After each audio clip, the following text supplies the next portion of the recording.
Hey guys, welcome back to today's video. Today is Wednesday, February 14th, 2024, and today we're going to be talking about New York's 3rd Congressional District and Tom Suozzi's victory last evening.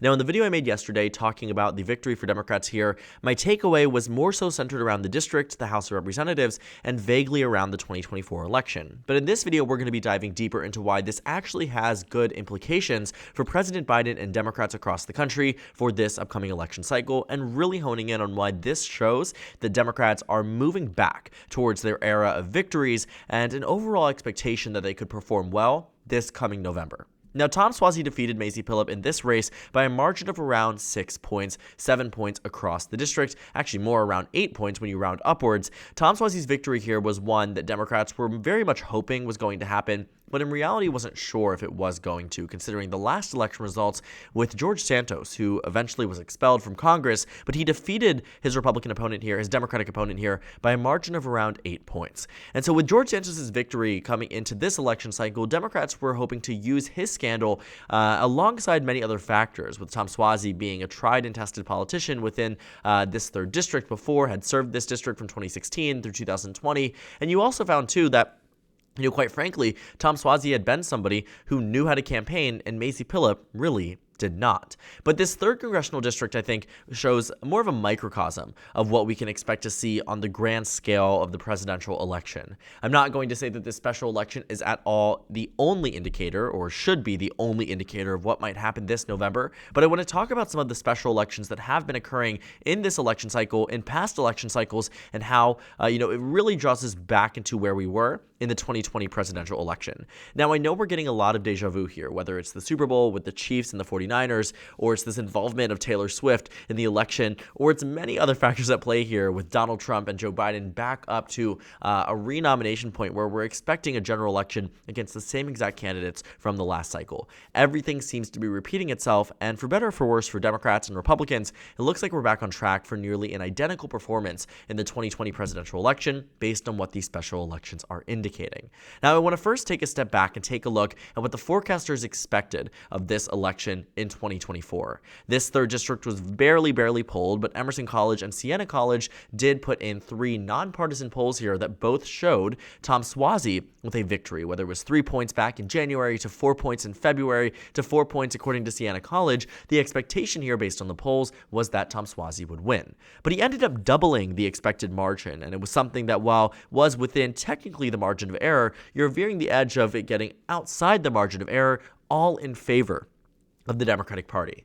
I also will say that even very strong forecasters, like you see with Split Ticket and other models, from the Cook Political Report to Sabato's Crystal Ball, you found here that a lot of them either rated this as toss-up or slightly in favor of the Democratic Party, which is largely what happened here. But even again, these forecasts expected that Tom Suozzi would win by around 4 to 5 points, nearly identical to what the polls had actually indicated. And I also expected that as well. I did not expect Tom Suozzi to really outperform number one, where, Democrats were in the last election cycle quite tremendously. I mean, I was expecting a victory here. I was thinking 4 to 5 points would be the maximum that Tom Suozzi could come into. But he actually was on par with where President Biden was in the last election. And again, that's very good news for Democrats, because it means that this 3rd district, despite all of the, negative approval around President Biden, all of this conversation around him too. Even some polls that were conducted that aren't on the average here that showed Tom Suozzi with a 1-point lead. They weren't on the average. I'm not entirely sure the reason why Real Clear Politics did not include them, but they were more of a Republican pollster. They were funded by Republicans to do the poll.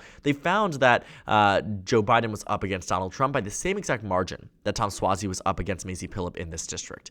Now, if Joe Biden is winning this 3rd district by 8 points on Election Day in 2024 rather, chances are he's winning the election. And that's because he's going to be nearly replicating what he got in the last election, according to this, very localized case. But again, this 3rd district is a competitive one. It used to be Republican. George Santos brought it back to its Republican identity in 2022, with Kathy Hochul performing as a lackluster Democratic nominee at the top of the ticket here. Republicans ended up doing quite well, not only in this 3rd district, but across the entirety of the state of New York. But again, it is still very much a swing district. It represents the country in the way, not necessarily by demographics, but more so on the side of electability and the elasticity of the electoral map here, the elasticity of the American electorate, how they can sway back and forth from party to party. Even though one victory might look strong, it can still allow for the opposing party just 2 years later, or now we are knowing less than 2 years later, to win by a similar margin. And so it's very, very interesting because George Santos and Tom Suozzi seem to be nearly identical in terms of their margin. But again, Democrats made major advancements across this district. So why do I think this has major implications for the 2024 race? Well, I think you need to put things into perspective when it comes down to the special elections that have occurred in this election cycle alone. In the 2024 race, you are finding that the margin and difference between this election cycle and the 2020 presidential is a difference here of 0.0%. That is fascinating because when you take a look and how some of these districts voted in the 2020 election and the 2024 special election that was conducted, whether it's a state house district, a state senate district, or of course, a congressional district here, you find that the margins in 2020 and the margins now are equalizing up across the country. And of course, these are individualized and localized cases. In many instances, you are talking about 1,000, tens of thousands of votes, if that. Right? And so it isn't really us gauging the entire electorate, but it is a way to indicate that maybe we aren't seeing too much movement from the last election cycle, which is good news for Democrats because in the last election cycle, they won the election. And so when I see these numbers coming out of New York, I would say that Republicans and Democrats are now in a position where they have to take these in and say, where do we go from here? And I think Democrats will realize that the Tom Suozzi playbook, whether it was in Queens or Nassau, you found that they did significantly better than they did in 2022. In Queens, in District 3, you found that George Santos got 48% of the vote. Robert Zimmerman got 52% of the vote. In Nassau County, George Santos received 55% of the vote. Robert Zimmerman received 45%. When you take a look at it this time around, Tom Suozzi defeated Mazie Pilip in Queens 62-38. What was a 4-point advantage to Democrats is now a 24-point advantage for Democrats. What was a 10-point deficit in Nassau County became a 6-point advantage for Tom Suozzi. This district flipped both one county blue, kept the other county even more blue, and won across the district quite significantly. And so when I see this, I am understanding, and also this lead here might expand for Tom Suozzi because the reason you have 93% of votes in is because not all of the mail-in ballots have been counted. I know somebody who voted the day before the election and mailed it in from Boston. I'm sure it'll go down to New York very, very soon. But they voted for Tom Suozzi, as did many other people that I know, and they were talking about how they submitted their mail-in ballot slate, and we know, just generally speaking, from the data that's come in, from historical data, that a lot of the late ballots do end up leaning Democrat because they are mail-in and because Republicans don't trust it because of the war that was levied against them in the 2020 presidential election cycle. And again, looking at these polls too, I am reminded of how there was this hyperfixation that Tom Suozzi might lose because of how narrow the polls were. I think we have caught ourselves up in a situation where both in 2016 and 2020, we were not trusting the polls because they underestimated Republicans. But then came 2022.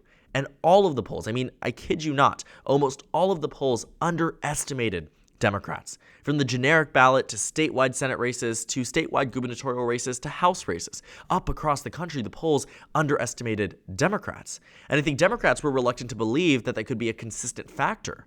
But I do believe that the Dobbs v. Jackson decision has allowed pollsters to miss their mark when it comes down to the amount of Democratic support that they should expect from either side of the aisle. And in this situation, not only this one, but also many others, Democrats have been severely underestimated up across the country.